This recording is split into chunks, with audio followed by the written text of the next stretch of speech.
So my question is, so who should we help and what is the limit or what is the scale? It's a very good question to ask. That is also something that we spoke about in the sohbat after the Jummah khutbah. When somebody was asking the question of love. And I say, what you mean by love? Who you are loving, why you are loving, when you are doing it, how you are doing it. Very important. If you are not understanding why, you end up loving the wrong people for the wrong reasons. What you think is a strong feeling, that's not love also. So, we are in tariqat to come nearer to the Prophet, alayhi wassalam, to come nearer to Allah. This tariqat is a tariqat of the Sahabis to the Prophet. As our Grand Sheikh, Imam Rabbani is saying, the Naqshbandi way.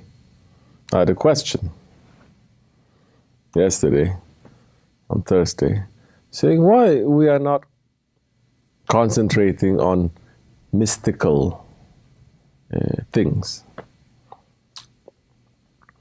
We're not concentrating, it is there. We know how many miracles our Shaykh can perform that we see. We know how very special he is. Certain things are open to us.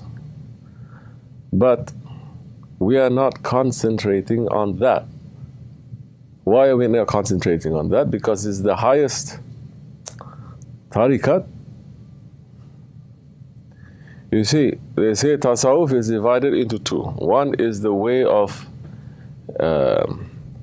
wilayat, wali, to become the friend of Allah. You understand? And walis, they will perform miracles. Awliyas. And then there is the way of nubuwat, what the prophets they are bringing. Prophets, they have miracles also, but everything that they are doing, it is to turn the heart of the nation away from idol worshipping, people worshipping, this dunya, back to Mawla. That is the most difficult thing to do. It's very difficult. Don't you see Hazrat Musa alayhi salam, how many miracles he performed? Correct? One of the greatest prophets of Allah subhanahu wa ta'ala, he split the sea. Right in front of their eyes, not only he split the sea, but he made sure that there is a lane, special lane for each of the tribe of the Bani Israel, 12, special. He was bringing in manna and salwa, food from the paradise, to his people who were starving. He was speaking directly to Allah subhanahu wa ta'ala. Directly, not directly. It's through a tree, through a bush. So many open miracles he has, yet what happened to his nation? That time and today. Yet what happened? They were experiencing the miracle because they were chased by Firaun and his troops behind them. And they were crossing into the sea. And they were going to go to the other side in safety. When they were crossing, the Firaun's troops, it came closer to them. They panicked. They lost their faith. And they say, oh, we should have never listened to you. They started cursing at their prophet, saying, look what's going to happen to us now. They are catching up on us now. We're all going to be like slaves again. Same thing happened. They were eating manna and salwa from paradise. How are you going to describe manna and salwa? You don't know? How you say, German? It's a type of sweets. Let's say, good. It's a type of sweets. And what? Chicken was the pilgrimage. Not chicken. I said. It's not puck coming down. Chicken. Okay. Interesting.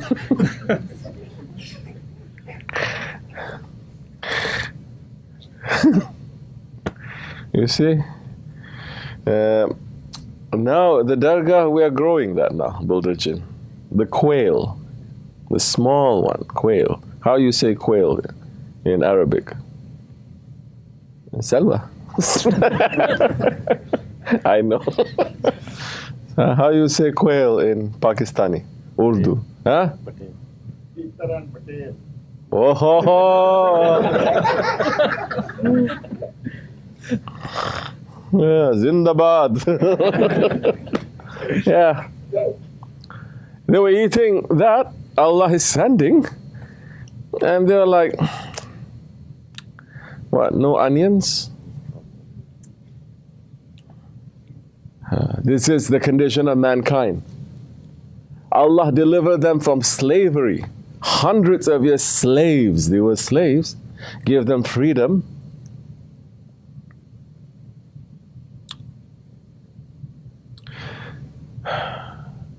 But they were still slaves to the ego. Physically, they are free, but they were still slaves to the ego. And they were saying, whatever we were suffering, it is better than sitting here having something new that we don't know. This is human condition, correct? So many people, they are suffering, and we say, come out from there. Well, how do I know you're going to help me? You trust the doctor, but you're not going to trust someone to say, come out from there. You're going to come to safety. Some people, they're already clean, but more and more, they're bringing themselves down into dirtiness. Good. You're going to come to dirtiness. They're going to finish you if you don't wake up.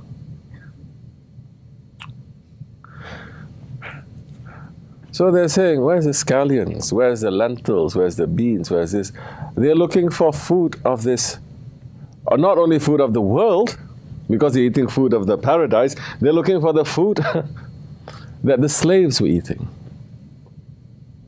They cannot get themselves out from that understanding. So, right in this middle of crossing the Red Sea, they start cursing at their prophet. Some of them turn back. You understand? They're witnessing all these miracles. So what is the miracle? What is that miracle that is happening?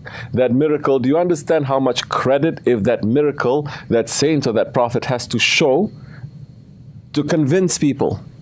There are miracles that happens because it is just natural, just like that. You understand? There are miracles that happen that they have to show it to prove so that it turns people's hearts. They are different. The second type, it is a very big risk. It is a gamble that the awliyas and the anbiyas that they are doing is a gamble, because they can show, but if people are not believing, there is the last call, last phase. That's it. Finish. They still don't believe, their hearts will become 1,000 times more hard than that.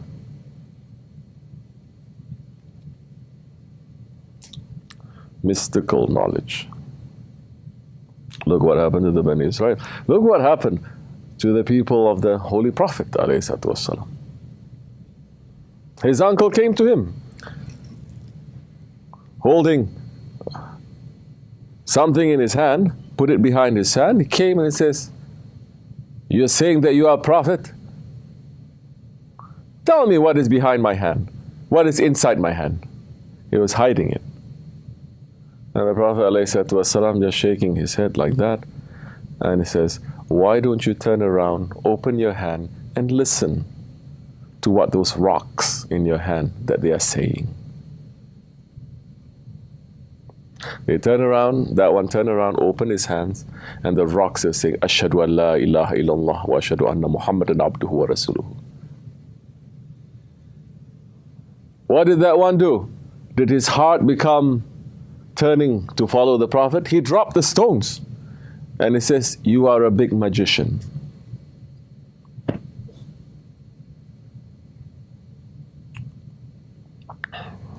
No. So, there are miracles that is given, that is shown, and it takes a lot of credit. Credit. Everything comes with a credit. Nothing is for free. And for that saint, especially to show that miracle just to prove himself, he used up a lot of credit. For what? Especially people today. Miracle? They're seeing miracles every day. They don't understand it as a miracle. Everything that is technological, it is more than their minds can even imagine. Correct or no? What? Walking on water, there are already people doing that. Flying in the air, they're doing that on the street. You're seeing it. People are seeing it. Does that mean that they're coming from Allah? If anything, those people that are doing now is coming from Shaitan, coming from Dajjal. Correct or no? Look at all the televisions that they're showing all these supernatural kinds of things. Are they all representing Haqq? No, they're mostly representing Batil. From the Dracula to the zombie to the this and that. And so many times they're showing all these things, and it's making the young people especially to be very attracted to them. They put Allah away, like Allah doesn't exist. Only vampires and werewolves exist. And they make it very attractive, and people are attracted to them. This is what Dajjal is coming to bring. People are still not understanding. Which is why there is no permission. Not because it doesn't exist, there is just no permission. Because if all the bad ones are going to take from that knowledge and going to twist it, why are we going to fight against them to do the same thing? We say, no, we're going to do something else. I still remember Shaykh Effendi, when we were greeting Shaykh Maulana, first time I believe that we were greeting him JFK, we came with a few people, his crew. Everyone was in front, we're sitting in the back, just sitting, standing there, looking very cool. And Shaykh Effendi was like, when they run, we walk. If they walk, it says we fly. So the people of Haqq, they don't have to imitate no one. No one. Because they're putting the prophets in front of them. And the prophets, they don't imitate anyone. They're taking directly from Allah subhanahu wa ta'ala. So now, in the story, I was saying also this afternoon, who are you loving? Why are you loving? Anyone asking that? You understanding what it is? Nuh alayhi salam, he loved his son so much. He was trying to save his son. The water was already rising from the earth. Water was already coming down from the heavens. Everywhere water was coming. And that water is a very special water. That water is the water of azab. It is not regular water. That water is like acid. It burns. And all that water, when the flood came down, it just comes down into that area today that is known as the Black Sea. Okay? That area is a very terrifying, special area, that from the leftovers of the waters of the flood of Nuh alayhi salam, which in the last days, that is going to bubble up also. So he was saying to his son, he was in the ship, and he's saying, my son, come. Don't you see? As I said, punishment is reaching. He says, what are you talking about, Father? It's just a little bit of rain, just some flooding. I'm going to go to higher ground. Meaning they're still using their intelligence. In the khutbah, we're quoting from Shaykh Effendi, saying that those things happened suddenly. It was a nice day, normal, regular day. Suddenly everything turns upside down. But for a believer, there's not sudden. For a believer, there's always warning. They're seeing. For the one who is an unbeliever, even if they see the sun rising from the west, they say, it's just optical illusion, it's just this. They have so much hope in their own selves. And Allah saying to that prophet, saying, Ya Nuh, he is your son, he is also our creature. He is your son, you love him, but he is our creature. If you call out to him one more time, I will strip away prophethood from you. He is the second Adam. So knowing who to love, knowing who to help, this is another marifat in these days. So many people, they want to help, yes. So many people, they want to help, saying, oh, come help masjid, come help masjid, come help masjid. 24 hours, come help masjid. You're not helping masjid. Same masjid you've seen for 20, 30 years. Same broken roof, same floor, same basement, same thing, same that. Say nothing is improving, but they're collecting millions. There's a place in New Jersey I can show you. Millions they collect every day. But you see, still the same like container that they put over there. You know which one I'm talking about? Yeah? Shaykhul Islam.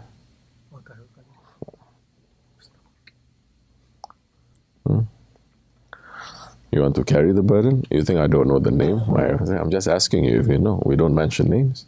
Not necessary. Now you're making him to be a bit comfortable on the other side. You're carrying something from me. Have to be careful. Right, Kashmiri? So, collecting millions, still the same. Because people want to help, Muslims especially want to help. I don't see any person in any religion that they fear that they don't have enough of their faith. No Christian ever says, oh, I think I lost my faith. I want to have more faith. I don't think it's good enough. But Muslims are very afraid of losing their faith. I don't see any Hindu, any Buddhist, nothing. So Muslims are going to do things that is going to increase in their faith. They put a box over there. They say this is to help the orphans. Okay. Everyone putting the money in there. At the end of the day, which orphans they help? Allahu Alam. They're putting another box there. They say going to help Syria. Is it reaching there? Allahu Alam. Putting every box, because so many things are happening to Muslims all over the world. No? Yeah. Am I saying don't help? Help. But if you want to be careful, you should be careful. Because you don't know where it is reaching. So now to know who to help, it is samarifat in these days. Sometimes you think you are helping, but you are making things worse. Sometimes you think you're making things worse, but in the reality that you are helping. What is the limit? Who to help? When to help? How to help? You have a sheikh, ask him. Finish. You're looking, sometimes people are good, like he's looking, he's trying to help, he's seeing, for example, one person. Let me say one real example. Bilal. I love Bilal, everybody loves Bilal. Allah loves Bilal and the Prophet loves Bilal. If you don't love Bilal, you must be something wrong in your faith. Okay? We used to live outside in the gypsy neighborhood. Everyone has a small section. Bilal's section was there, it was very stinky because he's from the barn. He puts all his things there, everything is piling out. You remember? Right? And we were looking at Bilal, Bilal wearing the same clothes, Allah Allah. He's a dervish, Allah Allah. So they brought all their clothes, they gave it to him. Then another person gave, another person gave. And we look, Bilal still wearing the same clothes, but inside he has 7 bags filled with clothes. That is there. And that's a joke. I laugh. I say it to his face. That's why I'm saying it now. Everybody thinks they're helping. This is a small example. Everybody thinks Bilal doesn't have clothes. Let me give him. Oh, thank you, mashallah, mashallah, thank you. He loves you so much. Mashallah, mashallah, mashallah, mashallah. He wear one time, he put it over there. Now it's piling up. The one who is sitting high, he has view of everything.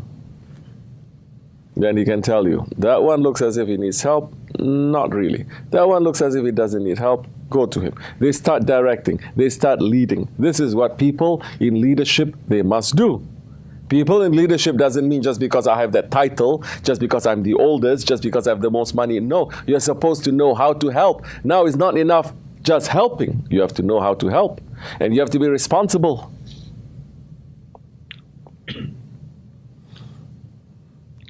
So you want to help this one? I say, don't.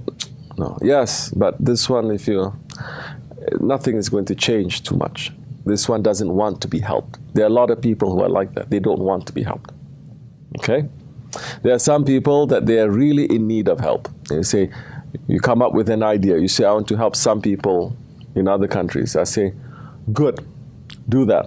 It's coming to your heart to do that. It says, yes, do it. You have permission. Because now, when we help also, we're not going to help the American style way. Just cut a check. You understand? Send through the mail. It's different. That's not caring. What are we doing here? For years, what are we doing here? We're meeting here every week. We're seeing each other every week. Our children are growing up in front of our eyes. We're not going anywhere Friday nights. So this is just the beginning. What we want to be eventually is what we have upstate. What is it upstate? It is a village. They're seeing each other. They can see each other every day. There's a lot of things they have to improve. There's a lot of things you have to learn now how to live in a village too. In a village, you cannot really say, this is mine and this is yours. Correct or no? In the village now, you have to learn how to share. You have to take care. You have to learn how to understand what is happening. Because now living in America, in the American way, most of us, we're so caught up. Okay, very good. We close our door, boom, that's it. We close our door and we don't care about other people. Until we meet them again a little bit. There is no caring. I was talking to Murat the other day.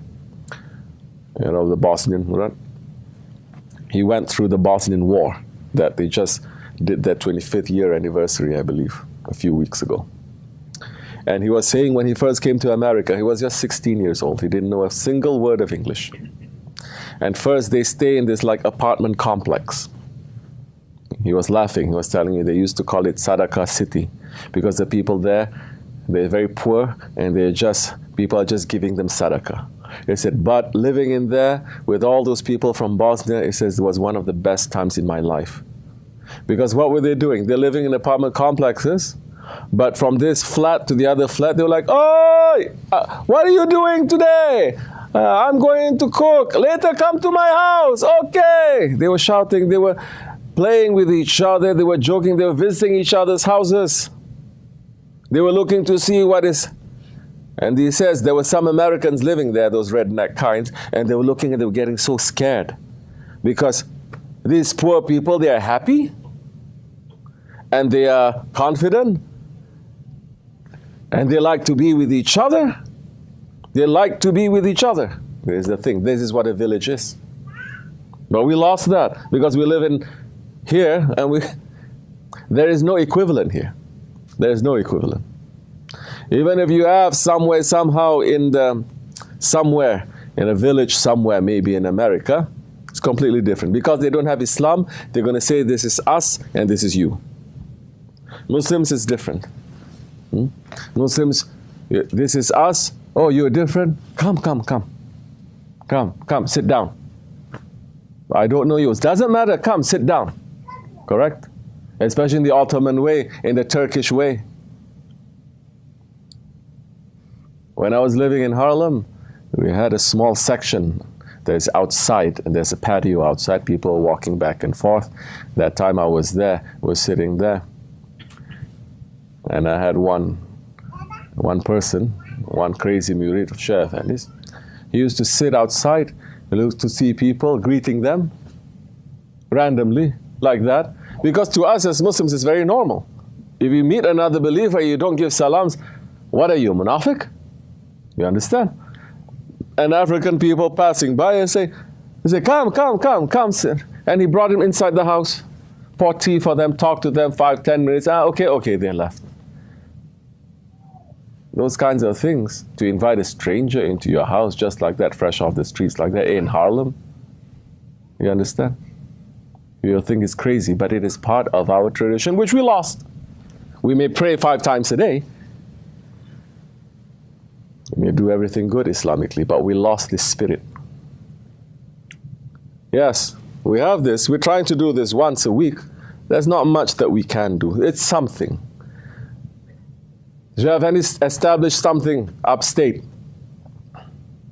Yes, it is more we're putting in. People are starting to feel more the spirit of Islam coming back.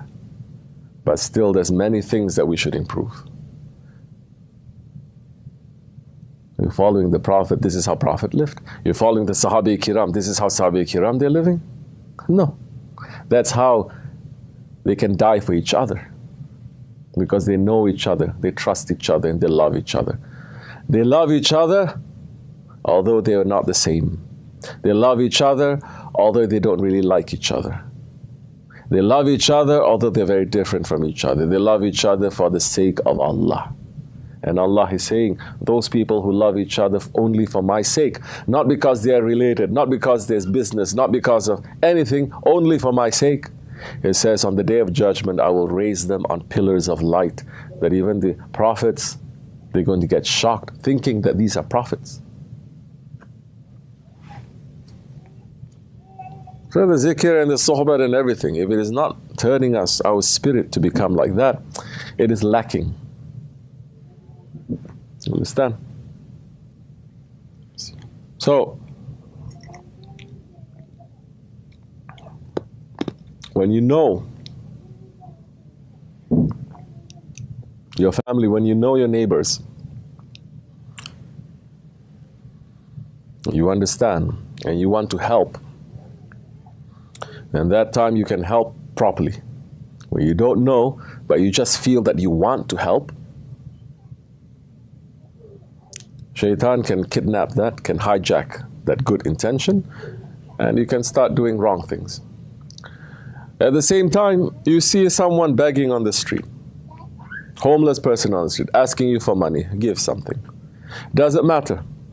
I say, oh, if you give, he's going to do this, he's going to do that. What, we are angels? Every cent that Allah is giving to us, we're using it in the way of Allah? He's using it for the ego. What, we never use Allah's risk that He sent to us for our ego? We do that too, not for us to judge. Our responsibility is to give. Allah gives. Allah is not saying, what are you, Muslim? Okay, give. What are you, Christian? Don't give. What are you, Jew? Don't give. What are you, unbeliever? Don't give. The same sun shines on the saint and on the murderer. So to understand that, it is important. Because so many times we're also reading all these stories of how the Sahabis, they gave everything to the Prophet, how they left everything. And we get so charged by that we want to do, but we don't know how to do it. This is also one of the tricks. Now, why we don't know how to do it? Why it is difficult? Because there is no connection between us and that time, between us and those Mubarak people. So you have to find the connection. Once you find the connection, you say, oh, okay, this is as much as I can give. This is how you give. It's not necessary for this. Because so many people thinking to become a good Muslim, first you have to have zuhud. First you have to deny yourself of everything. You have to give everything away. You have to live very humble, very poor like that. When you have a shaykh, as when you have a mujtahid, the one who is going to show you the religion, he is going to balance so many things. He's just not going to take something and give it to you just like that. He's going to see what you can carry for now, what you can carry for the future. If it is zuhud, all the Yahudis in upstate, they're number one zuhud people. Correct? They wear the worst clothes, they drive the worst cars, but they're sitting on millions. So first, you have to learn how to fix the heart. To start caring a little bit. Like I said today also, it's easy to care for people that you like in the community. It's not that easy to care for someone that you don't like. You don't like, but someone is in need of something. And you're seeing that I can give, I can help. I'm sitting and I'm amazed. So many things. I say, why are people, why are they not? Well, those who are realizing, of course, there are exceptions. Of course, there are people who are running. That's different. But be careful. You may try to help even your own family members. Why are you helping? You're helping because someone is in need. That's not good enough reason also. You must help because you do it for the sake of Allah. Is that one using it for the sake of Allah? Is that one doing it for the sake of Islam? Is that one running for the sunnah of the Holy Prophet ﷺ? Pakistanis, they're very smart. They say, zakat, well, we should give our zakat first to who? To our relatives, to our own families. They become Yahudis.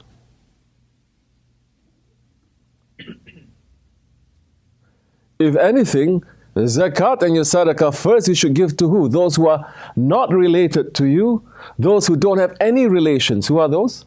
The yatims. Correct? Well, I say, no. First you have to help your family. That is, and they take from this hadith, they put things together. They say, first you have to help the people around you. So, for your zakat and your sadaqah, first you have to give to your own family and relatives. And then later, if there's anything, you have to give outside. What do you think Islam was going to be if it started off like that?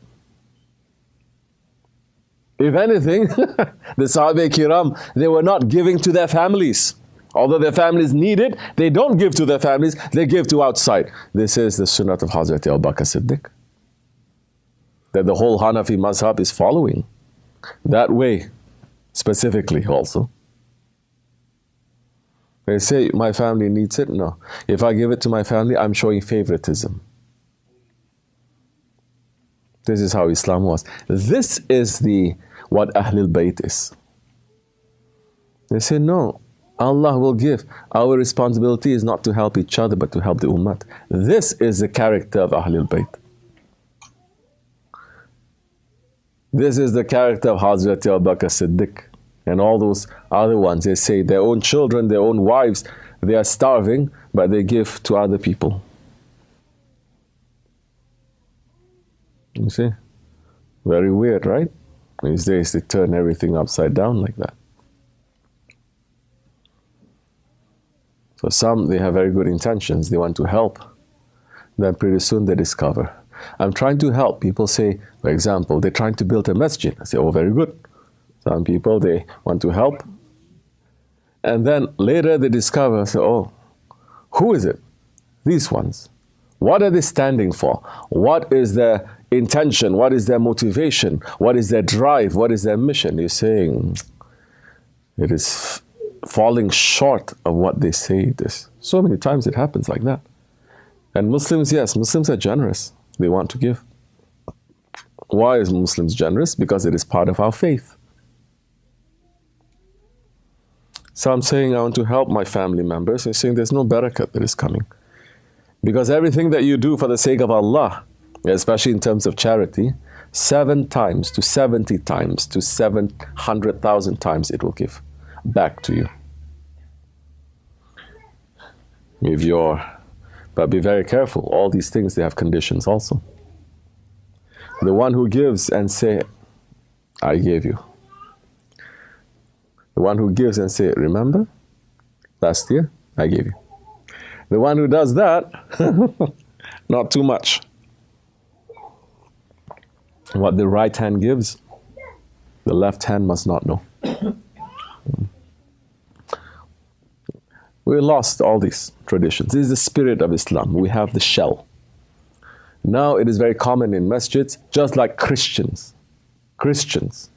In masjid, usually, no one says how much they put. No one put their name there, correct or no? Because to say that this is, you lose all the blessings because you're showing off. You're telling people, I'm a generous one. That is against the spirit of giving charity. Christians, they do it. You enter into their church, you see, oh, this glass window donated by such family. This Buddha, this statue by this family. So that everyone going there, oh. Now masjids are doing the same thing.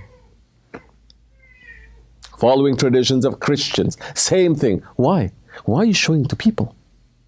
This is against the sunnah.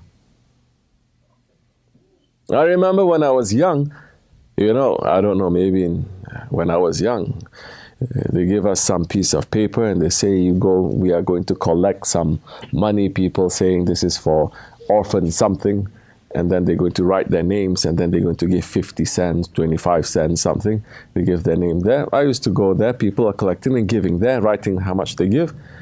And so many of them, they just write Abdullah. They don't even write their names there.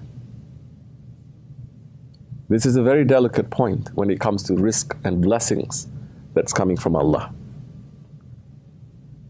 When Allah gives us the risk, does it come with any condition? No. And He gives it to us. Does He say, I'm giving it to you? No. Mankind, we have lost it. Muslims, we have lost it. I entered to so many masjids. They actually even have a board that says, this one paid 5,000, this one paid 4,000, this one paid 3,500, this one, putting everything there. I said, La hawla wa la quwwata illa billah. So we are rushing now to follow the traditions of the Jews and the Christians. That's why we lost. Jews and the Christians, they lost. They have the shell maybe, but they don't have the spirit. Muslims following like that. So,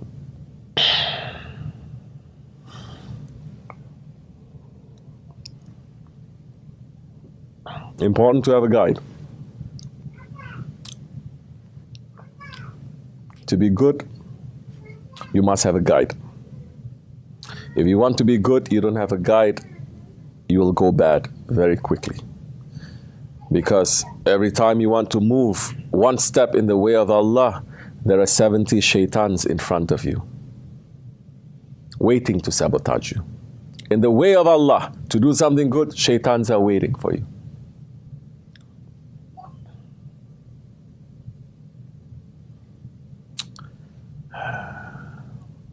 May Allah forgive us, inshallah, and keep us in safety, and bless us and bless the risk that He's sending, and make us to become trustworthy ones, to be able to hold that amanat properly,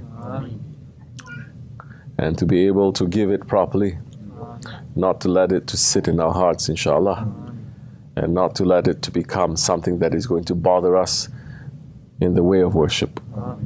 May Allah forgive me and bless you. Al-Fatiha.